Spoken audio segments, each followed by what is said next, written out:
नमस्कार दोस्तों, मेरा नाम है संजय। स्वागत है हमारे यूट्यूब चैनल संजय इंडोर्स ब्लॉग में। और आज हम बात करेंगे विजयगढ़ किला, सोनभद्र और राजकुमारी चंद्रकांता का किला के बारे में। आइए जानते हैं इसके बारे में। दुनिया के सबसे अनोखे स्थान पर्यटकों के लिए हमेशा से लुभाते रहे हैं। अपनी जिज्ञासा को शांत करने के लिए देश विदेश के पर्यटक पहुँचते रहते हैं, भले स्थान वो 7 समंदर पार ही क्यों ना हो। ऐसी खूबसूरती और अनोखेपन को समेटे हुए सोनभद्र जनपद का विजयगढ़ दुर्ग, यहाँ का वैभव कैसा रहा होगा। दुर्ग का जर्रा जर्रा आज भी बयां करता है। देखने वाले अपलक निहारते रह जाते हैं और ढूंढते रह जाते हैं उस चंद्रकांता को जिले देवकी नंदन खत्री ने अपनी रचना चंद्रकांता संतति में उकेरा है। इसके साथ दुर्ग से बही वीर गाथा की धाराओं को भी लोग बरबस नहीं भूल पाते। यही कारण है कि साल दर साल पर्यटन प्रेमी किसी न किसी रास्ते से आते ही रहते हैं। दरअसल यह विजयगढ़ दुर्ग 4 राज्यों मध्य प्रदेश, बिहार, झारखंड व छत्तीसगढ़ राज्यों के सीमावर्ती जनपद सोनभद्र में है। यह दुर्ग वीर गाथा, अय्यारों की अनसुनी कहानियाँ व तिलिस्म के खजाने से भरपूर विजयगढ़ दुर्ग महाभारत काल से लेकर अंग्रेजों की गतिविधियों का साक्षी। यह किला कई रहस्य समेटा हुआ है। यहाँ आस्था है, रहस्य और रोमांच भी भरपूर है। गंगा जमुना तहज़ीब प्रत्यक्ष प्रमाण यहाँ देखने को मिलता है। कुल मिलाकर पर्यटन के दृष्टिकोण से यह स्थान सोनांचल का महत्वपूर्ण स्थल है। बावजूद इसके पर्यटन विभाग का जिला प्रशासन की उपेक्षा का दंश झेल रहा है। अगर यहाँ कुछ व्यवस्थाएं हो जाए तो यह तिलिस्म के खजाने वाला यह किला सोनभद्र का खजाना भरने में उपयुक्त हो। हजारों साल पहले इस दुर्ग का इतिहास महाभारत काल से जुड़ा है। कभी विजयगिरी के नाम से पहचान रखने वाले इस दुर्ग का ऋषियों द्वारा तपस्या की जाती थी। कालांतर में यह किला बना। ऐसी मान्यता है कि चंद्रगुप्त मौर्य को जब मगध पर आक्रमण करना था तो उन्हें अपनी सेना को इसी किले पर विश्राम कराया था। यहाँ से थोड़ी ही दूर पर मगध पड़ता है, जो बिहार में है।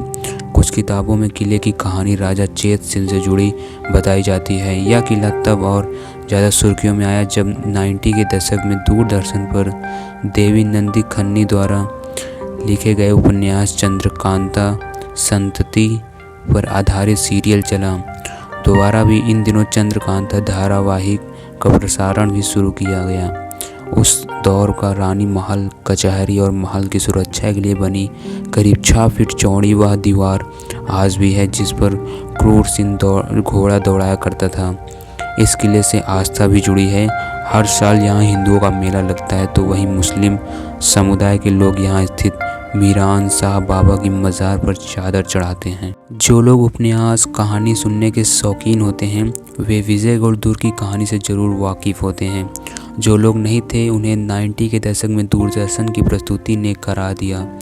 विजयगढ़ स्टेट की राजकुमारी चंद्रकांता और नौगढ़ के राजकुमार वीरेंद्र सिंह के अमर प्रेम की कहानी इसी किले में है। भगवान गणेश का मंदिर और मीरान शाह बाबा की मज़ार महज 700 मीटर की दूरी पर है। यहाँ की दीवारें इस कदर है कि हजारों साल बाद भी जस की तस खड़ी है। खास बात तो यह है कि यहाँ का राम सरोवर तालाब, जो सैकड़ों फीट की ऊंचाई पर गर्मी के दिन भी नहीं सूखता, इसकी गहराई के बारे में आज तक कोई पता नहीं कर पाया। नौगढ़ व चुनारगढ़ जाने के लिए एक गुप्त रास्ता और महल का मुख्य सिंह द्वार आज भी पर्यटक को आकर्षित करता है। तिलिस्म से भरपूर इस दुर्ग पर अगर कोई जाए तो उसे यहाँ की कुछ अच्छी चीज़ें जरूर देखना चाहिए। मुख्य द्वार, जो कई कोण में घुमाया गया है। स्थिति यह है कि यहाँ अगर 2 लोग को बंदूक देकर तैनात कर दिया जाए तो कोई रास्ता नहीं जो दुर्ग में प्रवेश दिला सके सिवाय हेलीकॉप्टर के। दूसरा है राम सरोवर तालाब, जो 1850 फीट की ऊंचाई पर होने के बावजूद भीषण गर्मी में नहीं सूखता। ऐसी मान्यता है कि यह तालाब वरुण देव का वरदानी है। इस तालाब का पानी पूर्णिमा के दिन थोड़ा ही सही पर बढ़ता जरूर है। इसके अलावा यहाँ के पुराने भवन, जिसमें चंद्रकांता रहती थी, इसे देखा जा सकता है। ऐतिहासिक विजयगढ़ दुर्ग पर पहुँचने के लिए वर्तमान समय में केवल निजी साधन ही उपलब्ध रहता है। यहाँ अगर जाना है रॉबर्ट्स रसगंज जिला मुख्यालय से ऑटो कार आदि को बुक करें और विजयगढ़ दुर्ग पर पहुँच सकते हैं। इसके लिए एक तो चुर्क का रास्ता है और दूसरा नई बाजार के से मुड़कर जाने का रास्ता है। यहाँ दिन में ज़्यादा से ज़्यादा बेहतर है। जिला मुख्यालय से करीब 21 किलोमीटर की दूरी पर है।